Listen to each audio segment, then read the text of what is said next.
So if you're someone who's done hours upon hours of cardio for as long as you can remember and have just never been able to reach your fat loss goals, hey, I get it. It's normal. You're not alone. But it kills me because it's so inefficient to just rely on cardio alone for fat loss. I'm not saying cardio is bad. I'm not saying there aren't health benefits to it. It's just not ideal for long-term sustained fat loss. And why that is, well, there's a couple different reasons for that. One is if you just hate cardio, which I find most people tend to, not everybody, maybe you love cardio and that's why you do it so much, but if you hate cardio and you rely on doing nothing but cardio to see results, how likely is it you're gonna stick with this long term, especially if the results aren't coming with it? More than that though, your body adapts relatively quickly to the amount of cardio you do, and you actually end up burning less calories through the same amount of cardio over time. Much like when you reduce your calories and go into a calorie deficit, initially you may lose some body fat, but your body's going to slow down its metabolic rate until that level of calories now becomes your new maintenance calories, and you have to keep adjusting to keep seeing progress. This goes for cardio as well. Let's just say you initially do 2 hours of cardio for the week. Eventually that becomes the new normal. That's now your maintenance level of cardio. Now you have to increase. So maybe you do 3 hours, and then eventually you do 4,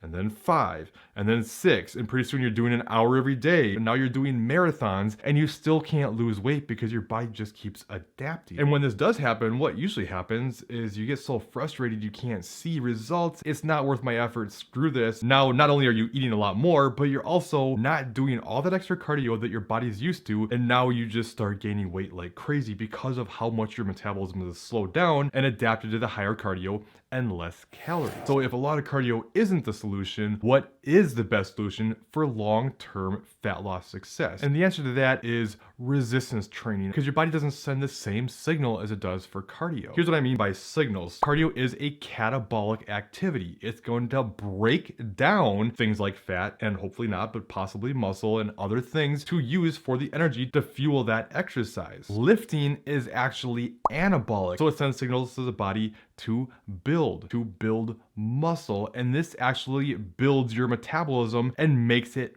faster. It's actually the only way to increase your metabolism past its own genetic baseline potential. You hear me talk about reverse dieting a lot to improve metabolism, but that's just undoing the suppression of your metabolism from dieting. You can get past that genetic potential by building more muscle, because the more muscle you have, the faster your metabolic rate is going to be. So to help this sink in a little bit better, think of it this way. When you do cardio, what happens? Your body burns more calories while your heart rate is elevated. You finish, heart rate comes back down to normal, and you stop burning extra calories. When you strength train, you still burn extra calories from the activity itself. You also burn additional calories for about 48 hours post-training, and now your metabolism is faster from having more muscle on your frame. So it's like a trifecta of extra calorie burning to help with your fat loss goals. Now, I'm not saying your body doesn't adapt to strength training. Of course it does. Your body adapts to basically everything, but it doesn't really adapt in quite the same way, and it's much easier to progress with more volume through training than it is through additional cardio. So yeah, when you do cardio, you can do more intense activities and progress that way, but for the most part, it's just doing more and more and more and more and more. Whereas, yes, you need more volume in your training to continue to progress, but it's much easier to increase volume through training. Volume in training is kind of an oversimplification, but usually we just say it's sets times reps times weight. As you get stronger and the weight goes up, you're producing more volume. Do another rep or two, you're producing more volume. There's a lot of ways to increase volume without doing a ton of extra work in your strength training, whereas with cardio, you're severely limited in how you can keep increasing as your body adapts. Now, there is one addendum I'll make to this. Let's just say, for instance, you absolutely hate weightlifting. Like, you think it's just the most mind-numbing exercise there is to mankind. You're not going to sustain it. Much like if you hate cardio, you're not going to sustain that. Now, I could make some arguments. It's probably good to at least do a little bit. I mean, I hate cardio. I really do.